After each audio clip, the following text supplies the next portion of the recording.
is kind of a pain in the butt. Of course, Carolina hat, we got to do that on here, right? I mean, this is expensive. You got to really spend a lot of money to get something like this. So that is how you install a timing cover, an oil pan, and a water pump. Hello and welcome back to Gearhead 704. I'm Matt, and we're still dealing with this engine, guys. I did not make much progress at all last video. If you saw that, it was pretty much the video where nothing went right. I'm hoping today is very different. Just to catch you up in case you didn't know, I've got to put the new oil pan on here. Got an oil pan, got a new oil dipstick tube. We've also got new timing cover that's got to go on. Basically, what I'm going to do on the entire motor today is try to get it assembled, including the intake, valve covers, all of that. So the first thing I have to do, though, is something I did like 2 videos ago. I can't even remember now. But the first thing I got to do is actually get the oil pump and the oil tube back on there. So you guys have already seen that a couple times. I'm gonna just do it really fast, like maybe the fastest time lapse you've ever seen. So I'm gonna get started on that. But yeah, everything's set up today, and that is the goal. We need to have this thing put back together by the end of the day, and I'm sure we'll hit something. We always do. But I'm gonna go ahead and get on it, so let's get started. All right, I know I said I wasn't really gonna cover the oil pump installation again, and I'm not really, but one thing we haven't covered yet, I do wanna highlight, Matt was just telling me about it, is the oil pump shaft. I believe I said that correctly, is that right, Yeah, Matt? it's an oil pump drive shaft. Drive shaft, okay. Basically, this is the shaft that drives the oil pump. The way that this works, the crankshaft uses the timing chain to turn the camshaft, right? Then the camshaft turns the distributor. That's what the gear on the end of the distributor is for. On the bottom end of the distributor in the shaft, there's a hex hole, and that's what this is for. So this will go into the shaft of the distributor. So as the crank's turning the chain's turning the cam's turning the distributor, then the distributor turns the oil pump shaft, and then in turn turns the oil pump, which creates the oil pressure. One thing I wanted to highlight is a lot of people take this off, and this is actually a pretty important piece. It's not crucial to make the car run, but it'll definitely make some mechanics times easier in the future. So the whole point of this little cap right here, it's gonna go down towards the distributor. And what this does is, like, if you got a motor that's got a little bit of mileage, it's got some carbon buildup in there, this shaft can get stuck in the end of the distributor. And what happens if you don't have this little cap on here, it's gonna come out, the distributor out, the shaft comes out with the distributor. And if you don't have the oil pan off, it's a real pain in the butt to work through just the distributor hole to fish this back down through, number one, the guide hole in the block. Yeah.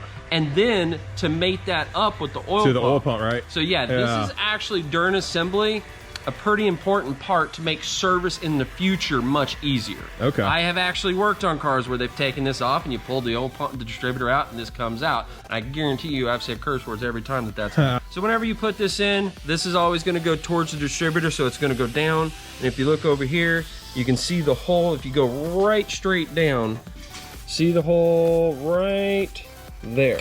Yeah. The oil pump shaft has to go into that hole, and then that little collar or hat is going to sit right there. You're going to make sure that the oil pump the shaft gets into the oil pump hole, and then go ahead and bolt it on, and then you don't have to worry about this thing coming out. Okay, so that hat is pretty important. Didn't realize that. It is pretty important. Yeah, a lot of guys just take it off, or if it's broken, they don't bother replacing it, and then that just creates problems in the future. Okay, saves hours of work, I'm imagining. At least a good half hour. Yeah, yeah. Well, I'm talking about my mechanical skills, so okay, hours. Fair. Yeah. Hour, a couple hours. Yeah. A couple of re-edits and stuff like that. Yeah, we do a lot of that.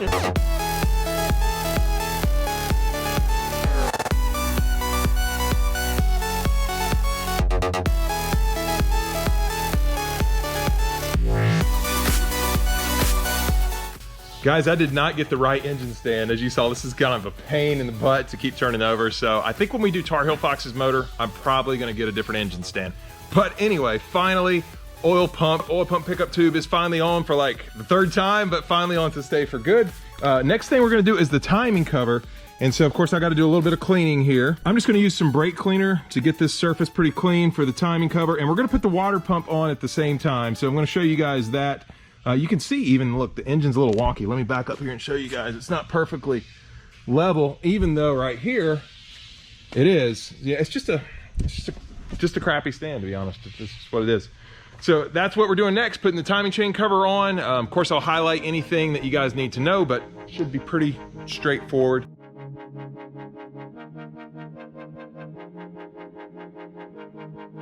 Not only does this kit have everything to do the timing cover, it does the harmonic balancer seal.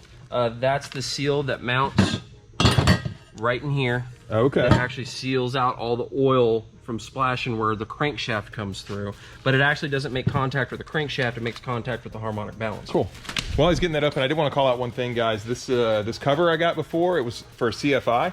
I checked out there on the 86 that's for sale. It's still here, by the way. If you want it, check out the video. I'll throw one of those cards.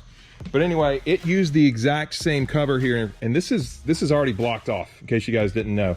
That's where I believe the water pump went. Is that where the water pump went in the CFI car, Matt? No, that's actually where the fuel pump went, the mechanical fuel pump. So this is your seal. We're going to have to put this. Oh, that looks familiar. It looks like a seal that kind of like I put in the rear end. Exactly. And the axles. Looks like an axle seal. Exactly. Bigger. So what I did is I went and got my ball joint press kit. My ball joint press kit has haven't played with this tool yet. For doing ball joints, right? Okay. So I'm just going to pull this out, the one that fits right there on the inside there. So what we'll do, and this is pretty important, I always put a little bit of RTV around this surface, but you cannot get any RTV on this rubber seal. And what I do is I actually put dielectric grease. I feel I knew you were going to say that. Yeah, I fill this with dielectric grease, and there's a reason. If you look right here, you see that spring? There's a spring right there. Oh yeah. See that? Mm-hmm. So that spring helps the seal keep tension around the harmonic balancer. This is what actually helps it make a seal. So if you don't put dielectric grease in there and you're hammering this, that spring can fall out. And if you don't realize it, you're gonna have a massive leak. Well, I'll take some dielectric grease, we'll fill that up with dielectric grease. Don't get any RTV on this, because if you get RTV in the seal area and it solidifies, you're gonna have a leak. So what I do is just that groove right there. So what I'm gonna do is I'm gonna squeeze that down into that groove, and then what I do is I'll just wipe the excess in here with a seal. This way we don't get a dry start. Because think about it, whenever we first start this motor, this seal is gonna be dry. And if it's too dry, it can rip, and then you're starting all over again. You can see I'm holding the spring in with the dielectric grease. It's not gonna be a guarantee, but it's gonna help a lot. Work a hell of a lot better than before. We're gonna put a real thin coating right here. Being careful not to get any of that there. Then we're gonna do this, set that there. This will fit right inside. Not it kind of a press fit, but we're gonna hammer it. You take the block of wood, and then we're just gonna tap it in. Okay. Just tap it in? Yeah, I'll hammer it in.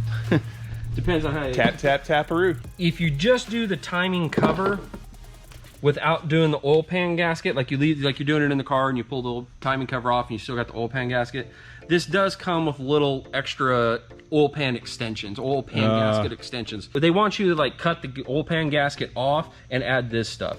I don't. If this oil pan gasket's bad or swelling, then you just need to go ahead and do the hard job and pull the oil pan off, which is a pain in the butt in the car. You can actually do the oil pan gasket without taking the oil pan off. You jack the motor up a little bit and you gotta reach your hand in there. It can be done, but it is a pain in the butt. I bet. Luckily, motor right there, so easy for me today. Exactly. You have a mechanical fuel pump. Oh look. That would go right there. We got water pump gaskets. So these are the two pieces that really only matter for this timing cover installation. Okay. Timing cover gasket and the seal. Right. Now, do you have those dowel pins? I do. You'll notice that this hole, all the other holes are standard, but this one's got a perforation. That's for these dowel pins, okay? So you can see this won't go through that hole. See, that won't go through that hole. So what you need to do is you need to take these perforations. Yeah. Be careful not to rip the rest of the gasket. Yeah. You just want to pull that off. Now that that's off, these will go through there. Yep. So, this is gonna go here. And we'll tap that in a little bit with the hammer, make sure it goes on all the way. You're gonna put the other one right here. This is what actually lines the timing cover up to the block. This is your alignment. It's almost like a guide pin. Exactly what it is. Okay. Yeah. Normally, I don't like using RTV unless it's a point that the factory calls for it. Like right here in the timing cover, when we do the oil pan gasket, we will put some RTV here, there, here, and here, and the same thing on the back of the motor. Yep. Normally, I like to just go gasket, mating surface, gasket, and then the other mating surface without anything in between it. This is a used timing cover. You see a little bit of corrosion and pitting right there, okay? That could possibly be a leak. So what we will do, we will take a little bit of the RTV. We're gonna smear a little bit, not a lot. Right. Never use a lot of this stuff. Smear a little bit of the RTV here, smear it there. We'll put the gasket on. We'll do the same thing on the other side with the gasket. And the reason I'm doing this here is because this is a coolant port. The cooling system when hot does have up to 16 PSI of pressure inside of it. So if you don't have this properly sealed, Could be a leak, right? It can leak and blow out. So I'm gonna show you guys all that in time lapse pretty much, but just wanted to go over what we're about to get into. I had no idea about these guide pins. That's pretty cool. I almost threw them away when I took them out. I was like, oh, what's this junk in my motor? But I'm learning here, so that's pretty helpful to know.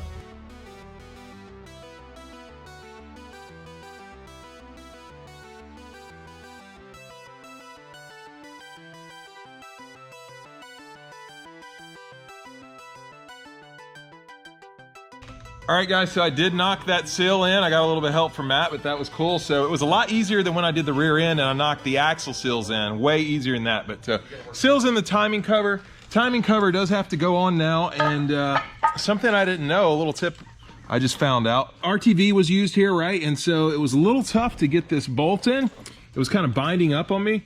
So what I need to do is actually clean these areas out. Basically, I got to tap this out to get the gunk out of there. So I'm going to need to do that all across everywhere, all these bolts where the gasket's going to go in. So I'm going to do that, but I've got a special treat for you guys. Check this out. I'm going to try and do first person view. I'm going to strap the GoPro to my hat here. Of course, Carolina hat, we got to do that on here, right? And we'll see how it looks. It might be a little shaky, I don't know, but let's try something a little different. By the way, guys, this is what my new official, headgear looks like. I mean, this is expensive. You got to really spend a lot of money to get something like this. So don't try this at home, folks.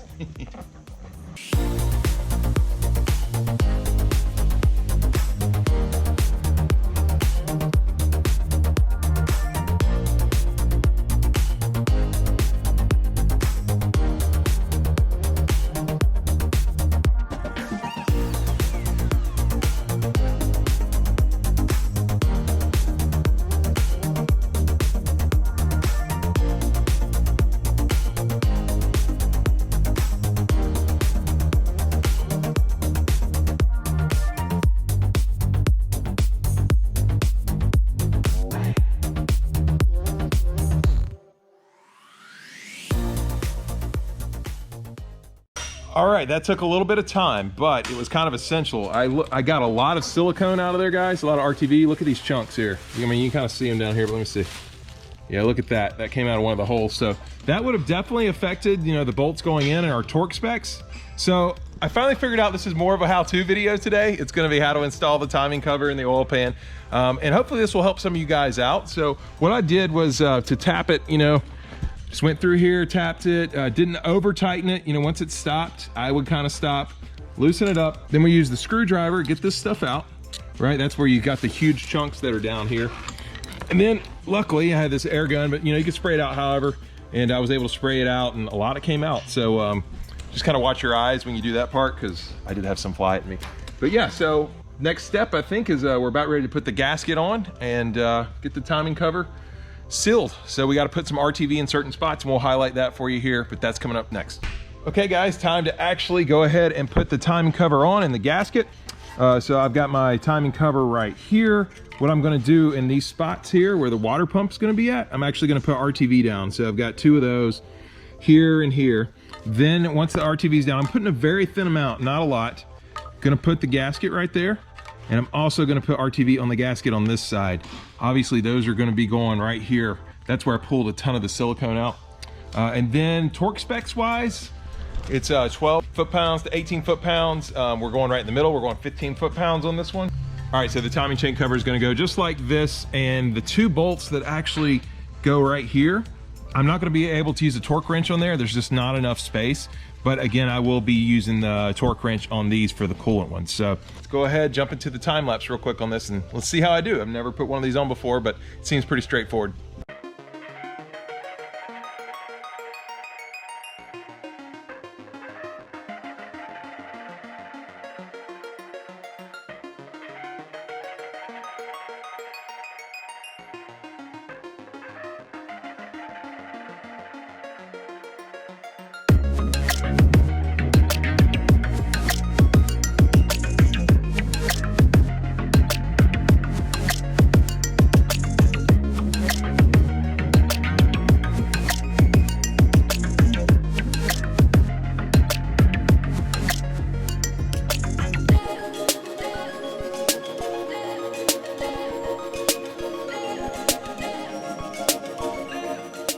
All right, timing cover's on, as you guys saw, and I got Matt right here, so we're gonna have to put some more silicone here on the front of the coolant ports, right? Yeah, you can see how it's like pitted right here. Yeah, it's not perfectly. Yeah, that won't seal with just a paper gasket. Now, if it was a perfectly machined smooth surface, you don't need any silicone. Which we have on our new water pump. We got a new Ford water pump over there. Correct. Yeah. So what we're gonna do is we're just gonna put silicone in this half, use the silicone to hold the gasket on, and then we won't put it on the other half because that's a perfectly new surface. Yeah. But it's nice and brand new. There's no corrosion, no dents, no dings or anything like that. Right. And you'll notice here, this is straight from Ford. It's got a paper gasket right here. No RTV? Where's the RTV? Exactly, because these are brand new surfaces. So all you need is the paper gasket, and when we bolt it down, the separator plate will sandwich the pump and seal. Awesome, awesome. Yep, right there, guys, Ford Motor Company. RTV, and then bolt it down, and we're done. Yeah, you're gonna smear. Now there's... Use that to hold the gasket in place. You're gonna get it lined up. And then these 4 long bolts, you see you got the 4 long ones? As you put the pump in, you can actually fish those bolts into the holes, because they'll go in about 2.5 inches and hold it in place without having to screw them on. So that's usually what I'll do. I'll take the pump with the bolts just like that, get the gasket mounted in place, and just, with the bolts still on the pump, just put it Slide it right in. Slide it right on. Okay, we're gonna do that, guys.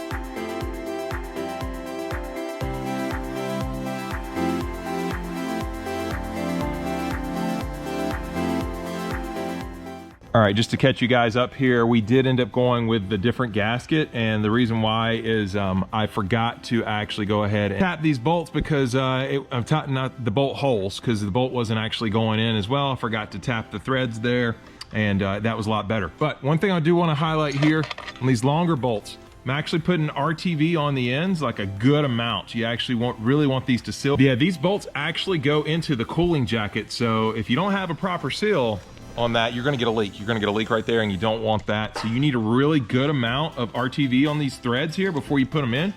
So I am doing that as well, but I'll show you guys what that looks like. And there you go, that's what that looks like. So make sure you get all 4 of those really set with the RTV, the silicone.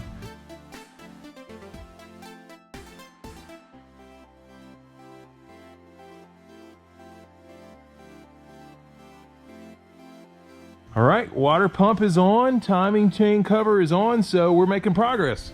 Next thing to do to finish this out, finish our timing cover install, is I do want to go ahead and put the oil pan on as well. The pan, actually, part of the seal is with the timing chain cover. You guys will see that when I turn the engine over, and I'll point that out. So let me go ahead and turn it over and get ready for that. All right, like I said, with the water pump, I did not tap the holes first. I did not clean those threads, and had to use a different gasket. So same thing on the oil pan. What I'm gonna do here is I'm gonna actually tap all these holes here, tap the threads, and clean it out so that it'll go down nice and easy. It's really important to do, and I definitely felt the difference on that water pump when I first tried to put the bolt holes in. Before I tapped it, it wasn't going in before I put the bolts in the hole. So that's what we're gonna do next, and then we should be able to put the pan on, and everything should seal up, and really close, guys.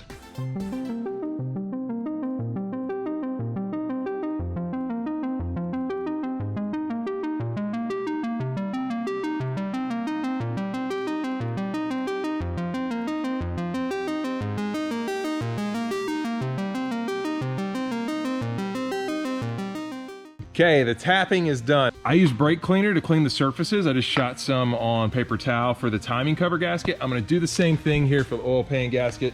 You remember we put a new gasket on for the timing cover?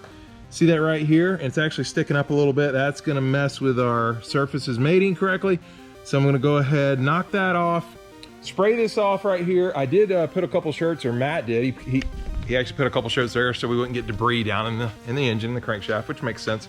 So I got to remove that, and this is just cleaning, guys. I mean, you have to do, you got to clean first. If you don't, you're gonna have problems later. So that's part of the process. This is a how-to, so let me go ahead and do a little bit more cleaning, and then we'll move on to the next step, which should be bolting the oil pan on.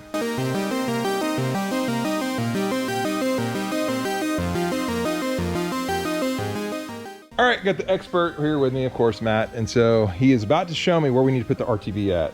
Yeah, so when you do the oil pan, again, you know, clean mating surfaces, you don't want to use this. It's just not needed, it makes a mess. You don't need that everywhere, right? Just certain spots. Where a lot of people just like to use the whole, you know, cover the whole gasket in it and just make I kind of found that out when I was cleaning these out. I found some gasket material in there. Right, yeah, super dirty. So there's a few spots that we need to put it. This is factory recommended. We're gonna take our silicone here, we're gonna put a dollop in here. I'll show you real quick. So just simply back near the rear main seal. Yeah, like that much. Put it right there, just like that. Okay. All right. Same thing on the this side? I'll do this one, just like that. Okay, that's not that much. Right. And that in that hole, there's a little line-up tab in the oil pan gasket that will fit into that hole. Okay. So what we'll do is after we lay the gasket on, we'll also put a dollop on the back side of the oil pan as well. Okay, same spot, but right. There's one on top of the gasket. Right, and you'll notice up here in the front of the motor in the timing cover, which finishes the oil pan gasket mating surface.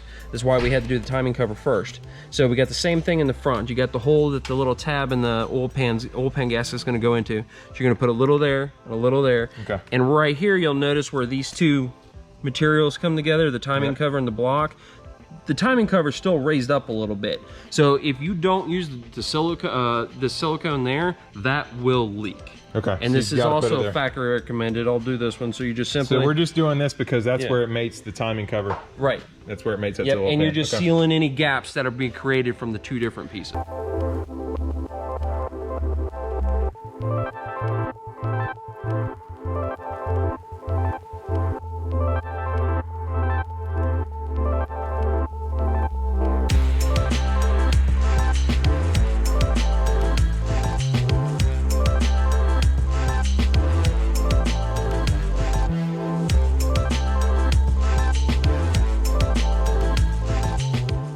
All right, there you go. Oil pan is on. I'm not sure what shenanigans might or might not be in the video. I haven't edited yet, but there were definitely some shenanigans going on. But anyway, we did get these bolted down. We went with 7.5 foot-pounds, I believe.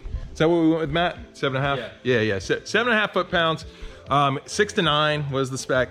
And so we went ahead, bolted these all down, and I tell you what, these things right here, they helped a lot. The equalizers, that was a lifesaver there. So that is how you install a timing cover, an oil pan, and a water pump. If you already have the engine out of the car, you know, obviously it's going to be a little bit different if it's in the car, but basically the same steps. And the big thing that I learned today is that the timing chain cover and the oil pan, they definitely mate up. So you want to do this at the same time. Again, the water pump, we kind of did that as well because we did not have a level surface to work with and where the timing chain cover mounted. So we wanted to go ahead and do the water pump to get a good seal there. And these motors are pretty old at this point, guys, so you probably are gonna run into the same thing. If you don't have that completely machine level surface, it's something you definitely wanna look into. But that's it. I didn't get more progress, unfortunately. I'm gonna turn the motor over, but next time I believe we will be putting on the headers, the lower and upper intake, and probably the valve covers. So stay tuned for that, and don't forget, if you enjoyed this video, please give it a big thumbs up. That helps me a lot. If you're stopping in for the first time, we definitely do a lot of how-tos on this channel, so please subscribe if you want to see more of this content. And yeah, that's pretty much it. I'm out of here, Gearhead 704, and we'll see you next time.